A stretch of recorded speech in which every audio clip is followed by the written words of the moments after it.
आदाब नाज़रीन, मैं हूँ रेशमा आफ्ताब और आप देख रहे हैं हमारा यूट्यूब चैनल न्यूज़ 18 उर्दू।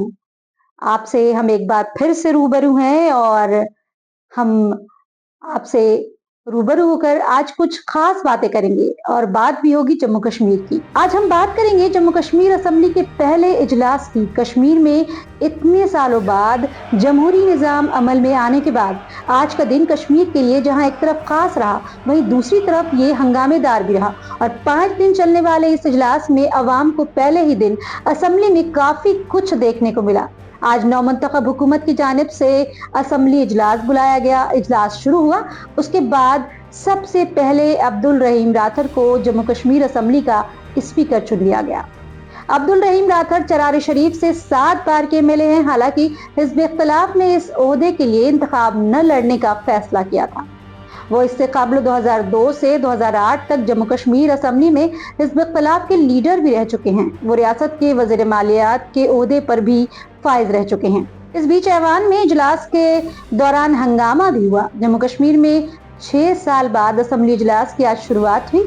इससे कबल साल 2018 में असेंबली का इजलास मुनक्किद हुआ था। हालांकि उसके बाद असेंबली तहलील कर दी गई थी और सदर राज नाफिज हो गया था।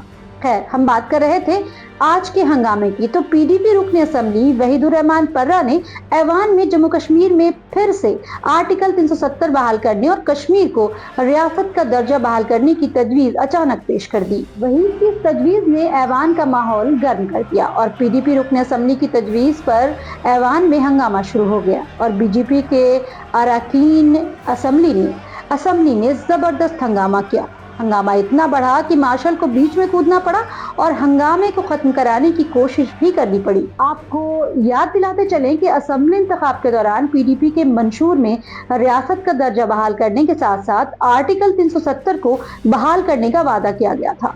पीडीपी की तजवीज पर हुकूमत ने खुले तौर पर तो कुछ नहीं कहा और इस पर पीडीपी के लीडरान ने हुकूमत को निशाना भी बनाया कि सिर्फ पीडीपी के मंशूर में ही नहीं बल्कि एनसी के मंशूर में भी ये वादे किए गए हैं।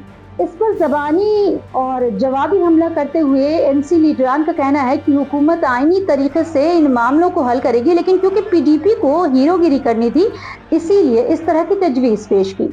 इस बीच एलजी मनोज सिन्हा ने ऐवान में खिताब किया और कश्मीर की हमजहत तरक्की के साथ साथ रियासत का दर्जा बहाल करने की बात भी कही। साथ ही महंगे बिजली बिल से लोगों को राहत की बात करते हुए उन्होंने कहा कि जो लोग महंगे बिजली बिल देने के अहल नहीं है उनको भी हुकूमत रियायत देने पर गौर करेगी और जल्द ही अवाम के लिए बेहतर ऐलान होगा, क्योंकि अवाम ने जमहूरी निज़ाम में यकीन करके एक हुकूमत मुंतखब की है तो उसको उसका सिला मिलना चाहिए।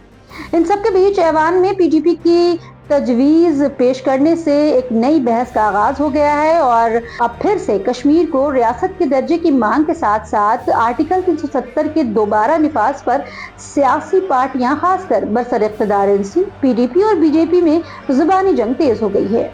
आपको क्या लगता है, जम्मू कश्मीर को जल्द रियासत का दर्जा मिलेगा और आर्टिकल 370 के बहाल होने का भी कोई रास्ता निकलेगा या फिर से अवाम को सिर्फ इस तरह लीडरान की जुबानी जंग ही देखने को मिलेगी?